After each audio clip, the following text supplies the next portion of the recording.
Sekarang muncul 12 nama terlapor, Saudara Joko Widodo buang badan, kuasa hukum buang badan, lalu siapa yang menentukan nama-nama? Oke, berarti hasil penyelidikan. Berarti polisi yang menentukan 12 nama termasuk Abraham Samad, mantan ketua KPK ini. Sekarang apa kewenangan polisi dalam delik aduan yang kewenangan menuntut subjektif ada pada pelapor, ada pengadu, yakni Saudara Joko Widodo, tetap melanjutkan proses ini menjadi terlapor. Pertanyaan selanjutnya tinggal dikonfirmasi saja kepada Saudara Jokowi. Wahai Saudara Joko Widodo, apakah benar 12 orang ini yang menjadikan engkau rendah serendah-rendahnya, hina sehina-hinanya, dan kemudian penyidik bisa melakukan tindakan lebih lanjut? Kalau Saudara Jokowi mengatakan, oh tidak, bukan ini, saya sudah nggak ada masalah, berarti nggak bisa dilanjutkan. Tetapi kalau dia menyatakan memang ada di 12 orang ini, berarti Saudara Jokowi juga harus tanggung jawab.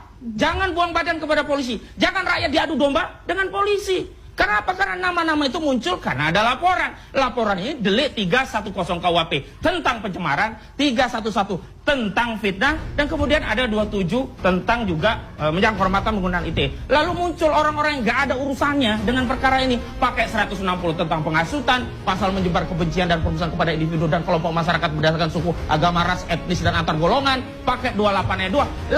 Lalu tambah lagi pasal 28 ayat 3, apa? Mengedarkan kebohongan. Di mana-mana dikatakan ada laporan dari Peradi Bersatu, Peradi Bersatu. Begitu kami dapat SPDP, mana sih pelapor Peradi Bersatu? Kagak ada. Berarti kan Peradi Bersatu yang mengedarkan kebohongan di tengah masyarakat, yang menyatakan melaporkan klien kami, tetapi tidak ada dalam berkas perkara. Itu satu soal. Yang kedua saya ingin tegaskan.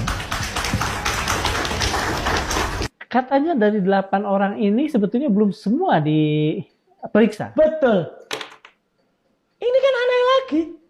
Jadi dari 12 itu, dan itu dikatakan oleh Brigjen Ade Ari kemarin. Minggu yang lalu kalau nggak salah, beliau mengatakan. Jadi kami sudah nah itu saya anggap Polri waktu itu masih benar-benar clean ya gitu. Tapi kemudian melihat arah angin yang kemudian angin ke bawah angin bus kemarin itu, ya itu. Jadi dari 12 yang sudah statusnya terlapor, ada satu justru yang sebenarnya itu adalah yang pernah melaporkan di Barreskrim, saya sebut saja lah, inisial ES, kan memang belum pernah diperiksa, Prof. Egy Sujana. Oh iya, Egy Sujana. Iya, Prof. kan belum pernah diperiksa. Dan sudah ditersangkakan? Sudah, kan kasihan juga beliau. Belum pernah diperiksa, ya, tapi sudah ditersangkakan. Ini kan ngaco banget gitu loh.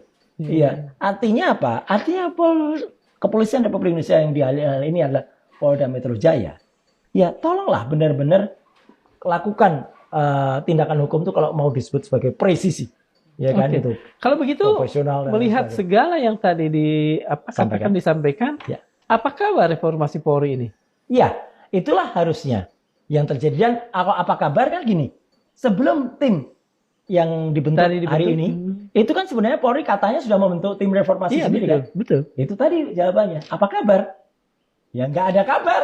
Iya kan? Kok masih melakukan hal-hal yang nanti, sekali lagi, kalau jaksa peneliti itu benar-benar jujur, benar-benar harusnya dia akan bilang, ini nggak laku nih BAP ini. BAP kok jawabannya tidak sesuai dengan pertanyaannya semua. Artinya pertanyaannya menjadi tidak sesuai. Karena pertanyaannya salah. Kasus yang dilakukan, apa yang dituduhkan ke saya, locus delicti dan tempus delicti itu, tidak pernah saya ada di situ. Ya kan, 26 Maret. Sebuah acara di Jakarta Pusat. Saya tidak hadir di situ. Dan saya juga tidak mengerti. Dan istilahnya saya belum quote and quote belum lahir di kasus ini. Karena saya mulai meneliti ini. Itu sebenarnya setelah ada postingan dari Dian Sandi. Pada 1 April. Baru kemudian saya ikut. Karena itu berwarna. Dan baru kemudian ketika tanggal 15 April. Saya melakukan pulang kampus. Ya bukan pulang kampung. Pulang kampus ke Universitas Gadjah Mada. Dan tidak ada pasal penghasutan yang ada. Kalau itu mau disebut saya menghasut di situ, nggak ada. Dan itulah kemudian Joko Widodo melaporkannya pada saat 30 April. Harusnya stop di situ time-nya, ya kan? Kok kemudian yang di barang-barang buktinya itu adalah yang Mei, Juni. Lah ini kan ngaco semua, gitu. Rakyat memang saya harus strategi. Kalau Anda dikenakan kemudian itu dikatakan itu pengembangan, nggak boleh. Pengembangan kok kemudian mundur dari tanggal pelaporan. Ibaratnya ada orang lapor kepada Kang Darsa tadi, ya kemudian yang dilaporkan itu peristiwa-peristiwa sesudahnya. Ini kan aneh, bin ajaib. Dan kalau kata Sri Mulat, hal yang mustahil. Oke. Nah, Itu tahun 90-an. Iya. Kalau saya waktu kecil ada nyanyian begini. Apa itu? Sungguh aneh bin ajaib. Bing Slamet ya? Iya. Mas begini. Ya itu Bing Slamet yang bagus. Ada juga Bing Slamet tahun 65 yang lagunya nggak boleh dinyanyikan. Oh iya betul. Iya. Berkaitan dengan 65. Iya.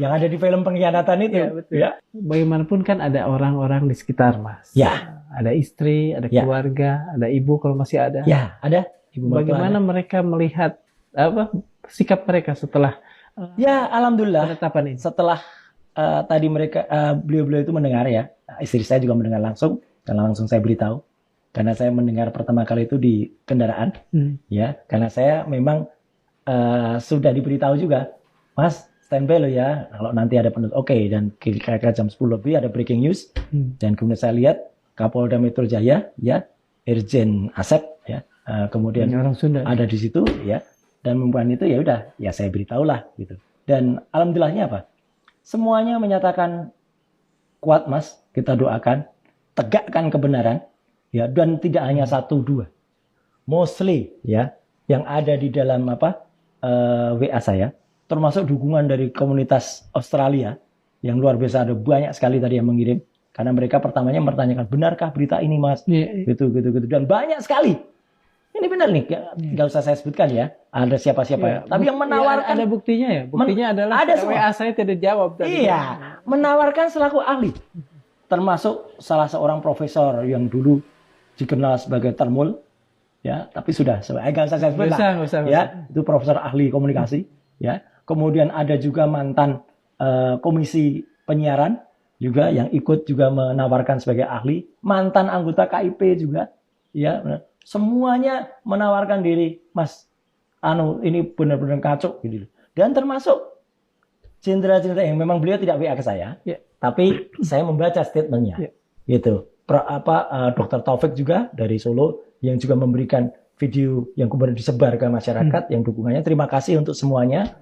Dan insya Allah kita bergerak bersama dan kita lawan yang namanya ini ketidakadilan dan juga hal yang nanti akan merugikan atau akan bahkan akan menjadi kerugian bagi masyarakat Indonesia kalau kami tidak melawan.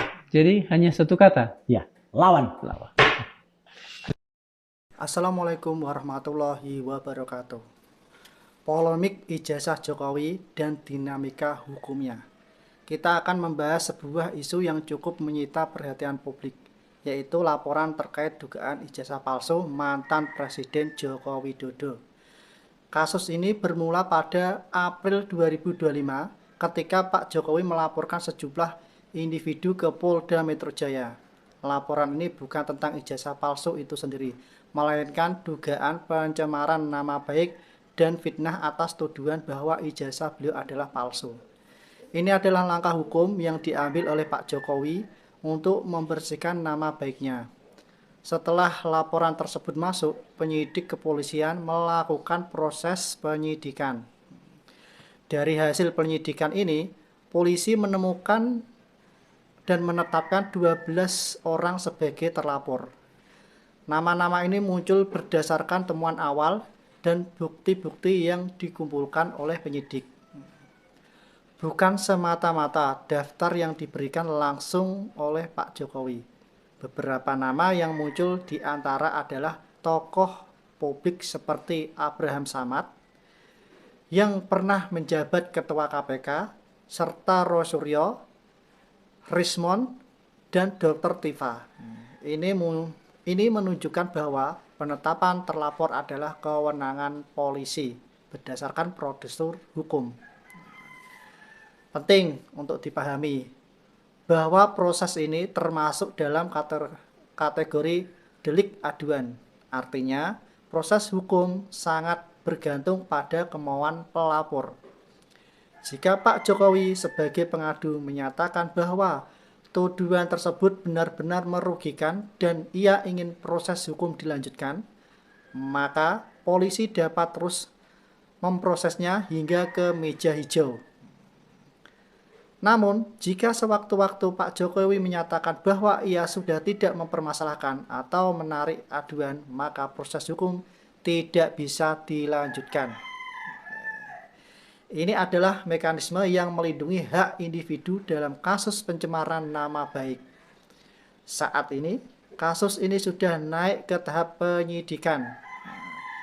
Ini berarti polisi tengah mengumpulkan bukti-bukti lebih lanjut, termasuk melanjutkan uji forensik terhadap ijazah Pak Jokowi yang sempat dilakukan oleh Bareskrim pada Mei 2025. Pasal-pasal yang mungkin dikenakan dalam kasus ini pun beragam, mulai dari pasal 310 KUHP tentang pencemaran nama baik dan pasal 311 KUHP tentang fitnah hingga pasal 27 Undang-Undang ITE jika dilakukan melalui media elektronik. Bahkan ada kemungkinan dikenakan pasal 160 KUHP tentang penghasutan tergantung pada fakta-fakta yang terungkap selama penyidikan. Jika meskipun ada penetapan terlapor, kunci kelanjutan kasus ini tetap berada pada konfirmasi dari Pak Jokowi sebagai pelapor. Proses hukum akan terus berjalan jika ia menganggap ada kerugian yang signifikan. Oke, kita tunggu info selanjutnya. Wassalamualaikum warahmatullahi wabarakatuh.